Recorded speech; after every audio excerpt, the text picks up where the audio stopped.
Bismillahirrahmanirrahim. Assalamualaikum warahmatullahi wabarakatuh. Selamat sore semuanya. Perkenalkan, nama saya Dunia Hodli Firdaus dari PGSD kelas 2A dengan NIM K711908. Nah, pada kesempatan kali ini saya akan membuat sebuah media pembelajaran tentang sistem pernapasan. Selamat menyaksikan. Setelah itu, kita harus mengetahui apa sih tujuan dibuatnya media pembelajaran tersebut. Nah, yang pertama, media pembelajaran itu dibuat sebagai bentuk visualisasi tentang bagaimana sistem pernafasan manusia. Yang kedua, kita juga dapat mengetahui bagaimana apa-apa saja sih organ-organ yang terdapat pada sistem pernapasan manusia. Yang ketiga, kita juga dapat mempelajari bagaimana mekanisme sistem pernapasan pada manusia. Kita masuk ke bagian alat dan bahan. Yang dibutuhkan pertama adalah botol bekas. Botol bekas ini bisa berukuran sedang, berukuran normal, atau bisa yang berukuran sedang. Di sini saya menggunakan botol yang berukuran sedang, yang ukuran 600 ml. Nah, untuk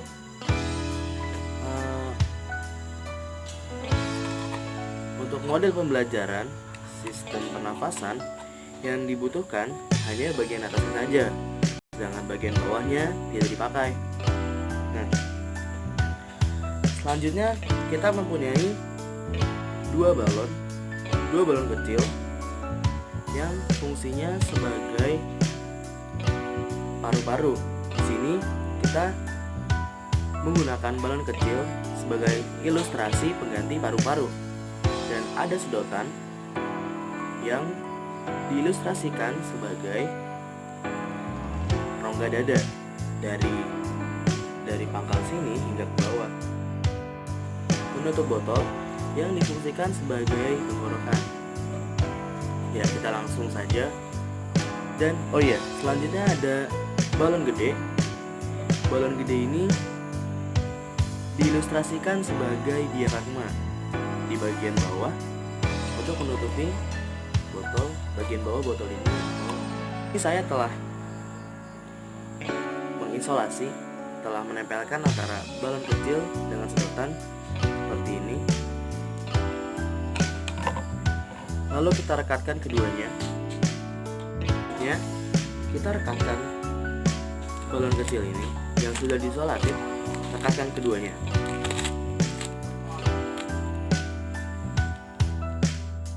Seperti ini, hingga kencang.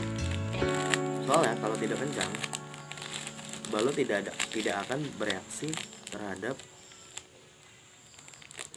hal tersebut.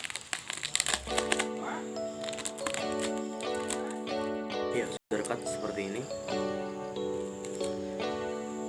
Langkah berikutnya adalah dengan masukkan ke dalam sini. Masuk.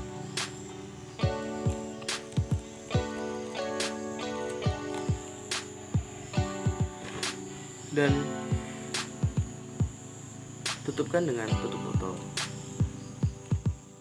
Nah, seperti ini. Balon kecil di dalam yang berfungsi sebagai paru-paru. Kemudian ada ini sebagai sedotan, sebagai rongga dada. Namun karena saya menggunakan botol yang kecil, jadi ini terlihat lebih panjang. Selanjutnya ada tutup botol yang diilustrasikan sebagai tenggorokan. Selanjutnya, gunting balon besar, gunting setengahnya menjadi seperti ini, lalu kemudian dipasangkan di bagian bawah yang bolong.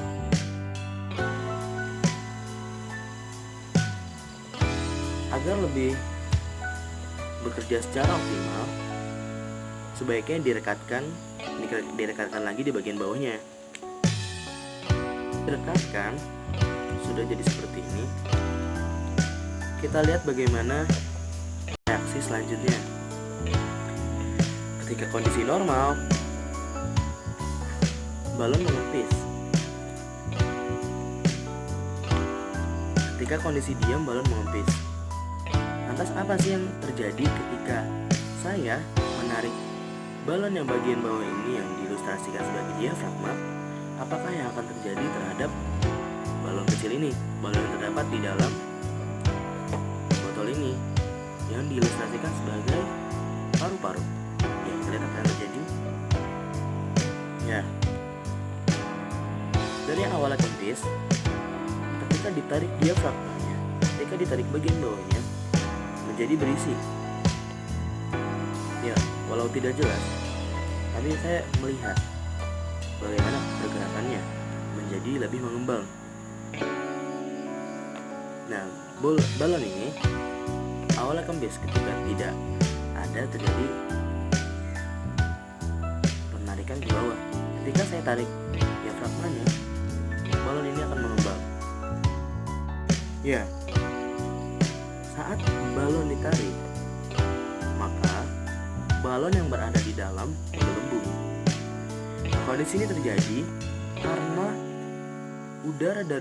terisi udara dari luar. Nah, kondisi ini juga terjadi karena tekanan udara yang ada di dalam botol ini berkurang. Sedangkan tekanan udara di luar botol tetap menjadi lebih besar, sehingga udara di luar botol ini akan mengalir ke dalam balon ini lewat saluran ini. Botol ini kan diilustrasikan sebagai paru-paru.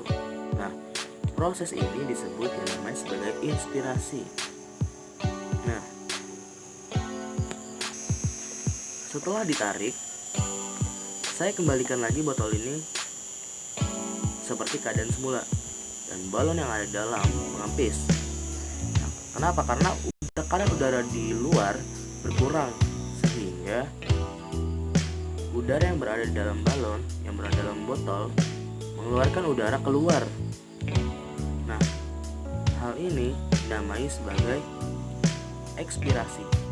Sekian dari saya, dan ini hasil karya saya. Mohon maaf apabila terjadi banyak kesalahan dan kekurangan. Terima kasih atas perhatiannya. Wassalamualaikum warahmatullahi wabarakatuh.